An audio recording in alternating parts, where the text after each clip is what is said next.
Assalamualaikum warahmatullahi wabarakatuh. Alhamdulillahi wahdah. Wassalatu wassalamu ala man la nabiyya ba'dah. Wa ala alihi wa sahbihi wa mawalah.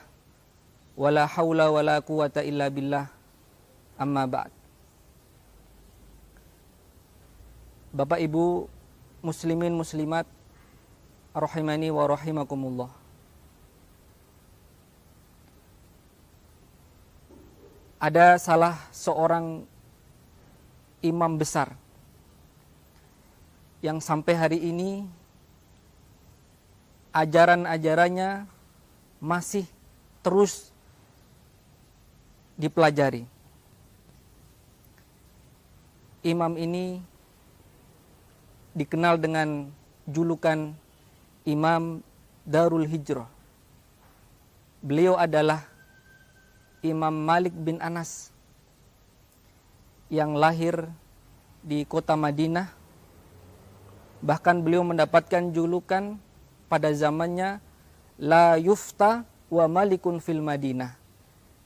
Tidak ada yang boleh berfatwa selagi Imam Malik berada di kota Madinah. Karena saking fakihnya, saking alimnya imam kita ini. Jarak antara beliau dengan Rasulullah SAW terpaut sekitar 79 tahun. Beliau seorang yang berperawakan rupawan, kemudian memiliki haibah yang sangat tinggi. Suatu hari ada salah seorang pemuda dari Quraisy yang datang menemui beliau, meminta izin kepada Imam Malik untuk belajar kepadanya. Dan kita tahu Imam Malik ini tidak sembarangan menerima murid, karena saking hati-hatinya beliau untuk menyampaikan hadis dari Rasulullah Shallallahu Alaihi Wasallam. Tapi yang menarik, ketika pemuda ini datang kepada Imam Malik, beliau memberikan pesan kepada sang pemuda, ta'allamil adab qoblal ilm. Belajarlah adab sebelum engkau belajar ilmunya. Dan hal ini senada dengan nasihat ibunya Imam Malik saat itu, di waktu Imam Malik kecil. Ketika Imam Malik akan belajar dengan fakihnya kota Madinah saat itu, yang bernama Robi'ah bin Abi Abdirrahman, yang dikenal dengan julukan Robi'atur Ra'i, karena saking alimnya, saking fakihnya ulama ini. Ketika Malik kecil ingin belajar kepada Robi'ah, maka sang ibunda memberikan pesan sambil mengenakan pakaian terbaiknya kepada Ananda, ibunya yang bernama Aliyah binti Syarik al-Azdiyah. Beliau berpesan, anakku, fata'allam al-adab fata'allam min adabih. Pelajarilah dulu adabnya Robi'ah qabla ilmi, sebelum kau mempelajari ilmunya.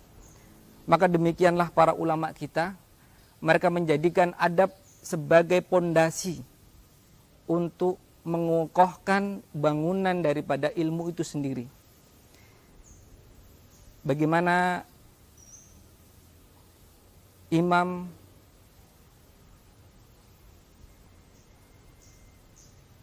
Ibnu Mubarak, beliau mendapatkan pesan dari gurunya Makhlad bin Al-Husain. Beliau mengatakan, nahnu ila kasirim minal adab ahwaju minna ila kasirim minal ilm. Kami kebutuhannya lebih besar terhadap belajar akan adab daripada belajar kepada ilmu, kepada hadis. Bukan berarti mengecilkan ilmu hadis, bukan belajar mengecilkan hadis. Bahkan hadis merupakan sumber kedua setelah Al-Quran untuk mempelajari agama ini. Tetapi sekalipun hadis itu merupakan ilmu yang sangat penting, tapi harus ada satu hal yang harus dimiliki oleh penuntut ilmu, yaitu adabnya. Maka benar Abdullah ibnul Mubarak, beliau menerapkan perkataan gurunya ini, sehingga beliau benar-benar menerapkan adabnya sebelum belajar. Ta'allamnal adab salasina aman. Kami belajar adab 30 tahun lamanya. Wa nata'allamal ilm asyrina aman. Kemudian kami belajar ilmu 20 tahun. Kadal adab sulusail ilm. Adab itu 2/3 daripada ilmu itu sendiri. Maka benar Imam Al-Mawardi dalam Adabuddin Waddin, beliau menjelaskan bahwa bagaimana mungkin bangunan akan ditinggikan tanpa memiliki pondasi yang kuat. Bagaimana mungkin buah akan dipetik tanpa adanya pohon. Maka demikianlah boleh jadi ini menjadi jawaban kerisauan umat di hari ini. Ketika orang-orang terpelajar semakin banyak, tempat-tempat belajar semakin menjamur, tapi tidak berbaris, tidak sebanding dengan peningkatan moralitasnya.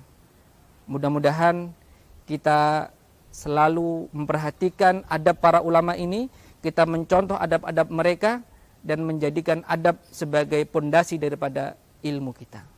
Wassallallahu ala nabiyyina Muhammad. Wassalamualaikum warahmatullahi wabarakatuh.